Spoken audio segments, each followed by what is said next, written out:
of it. And just hold that and get it. I bet you could ad-lib something right now, Jesse. There you go. It's a 40 millimeter. What are you shooting at, Jesse? Gotta act like you're aiming for the I'm not enemy. taking a video. Fire! Get the fire face. I know. I'm trying to get you to talk. Get ready, aim, fire. I was trying to get you to ad-lib some Bible study.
Alright, JesseMorrell here at Pearl Harbor, Hawaii.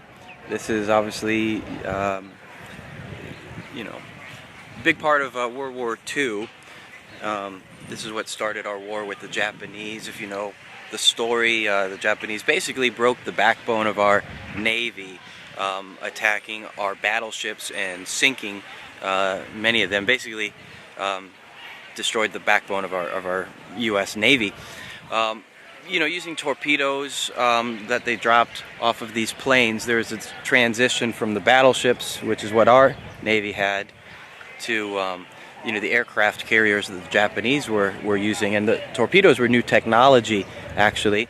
The British had tested some or something like that beforehand, but I believe this was the first attack using torpedoes. So it was quite the development. So I wanted to just talk to you about lessons learned from Pearl Harbor, lessons that we could apply to our lives and, you know, apply to our walk with God and in the faith. The first thing, you know, I'm not that familiar with the story of Pearl Harbor, but just walking through these museums here and picking up, you know, information about what happened. Obviously, the first thing is not to underestimate your enemy. We have an enemy, obviously, with sin, with the devil, and if you underestimate the enemy, you become very vulnerable, subject to attacks that you really didn't think were possible, or things you weren't expecting. And the Bible says, you know, let him who thinks he stands take heed lest he falls. So you don't want to underestimate your enemy. Now, we also learned from their attack, and we sunk their aircraft carriers at Midway. So that's when the table turned in our favor against them. But you learn even from your enemy. Learn from their wins what it was that made them successful and what gave them the advantage, and then you learn to adapt. That actually goes back to ancient battles with the Greeks and the Romans, and after losing battles they learned the technologies of their enemies and adapted them, and, you know, that sort of thing. So you have to adapt. Now, there was that transition, like I said, from battlefield or from battleships to aircraft carriers. So you have to adapt or die, and that's what you see now. Obviously, Sears going out of, you know, business, and JCPenney's, and these people are struggling, and Blockbuster went out of business because the economy is changing. People are going to the internet. The internet's putting, you know, hurting the newspapers and the news because it's all going online, and so there's this transition. So, you know, when it comes to business, you have to adapt or die, and that's just true in life. you either adapt or you get left behind. And so Japan was at the cutting edge of their technology with the torpedoes and the aircraft carriers, and our Navy was still behind on that. So that's important. But America did come together. They awoke in a sleeping giant, and we got mobilized. Our industrial technologies developed and were mobilized. And obviously we ultimately won that war. So it's not the tragedies in life that define who you are. It's how you choose to respond to them. Tragedies happen to all of us. I've had many tragedies in life. Maybe you've had many tragedies in life. It's not just you and it's not just me. It's everybody.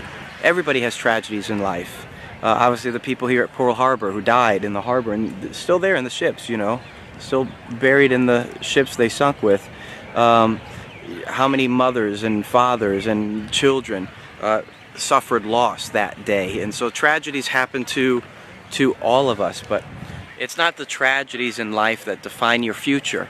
It's how you choose to respond to them.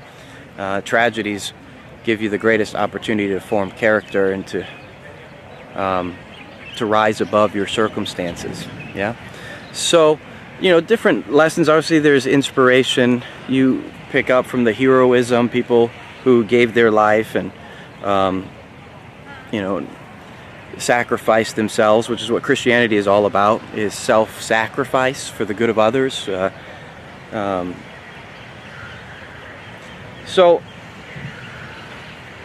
Anyways, I just want to make a quick video.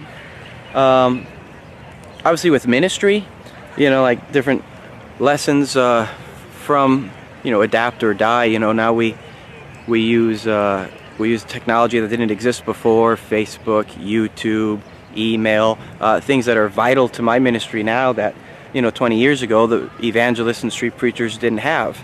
So you have to learn to adapt with those things, and I think that Pearl Harbor really showed the transition with military technology from the old and the new, and you have to catch up. So anyways, I just a few thoughts in my mind here at Pearl Harbor. It's really interesting to come and see. I love history, and always trying to get life lessons that we can apply for, you know, our Christianity, for our walk with God, and just for living our lives. So that's just a few lessons from Pearl Harbor. Leave a comment if you're familiar with Pearl Harbor, and if you've ever been here, leave a comment about lessons you've learned, you know, studying World War II, or you know, these sort of things. Anyways, God bless you guys. Thanks for watching our video. I pray that it was a blessing to your life and that you were edified and encouraged by it.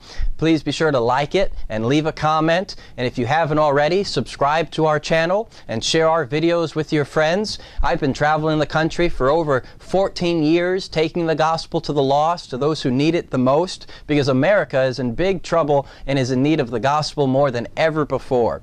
All it takes to bring me to your area is a plane ticket and a couch to sleep on, and we could preach together, or I could preach in your area. But please be sure to keep us in your prayers. We're in need of prayer partners who will get behind us as we're doing battle on the front lines and the devil comes against us. We need Christians who will pray daily for us and for our ministry. And so would you consider becoming a prayer partner with us? Also, we live by faith as a missionary family. We don't know every month where our support's going to come from, but God puts it on people's hearts and He's faithful to provide. And so if God puts it on your heart to bless our ministry and to become a financial supporter, you can do that if you go to our website, openairoutreach.com. So God bless you guys.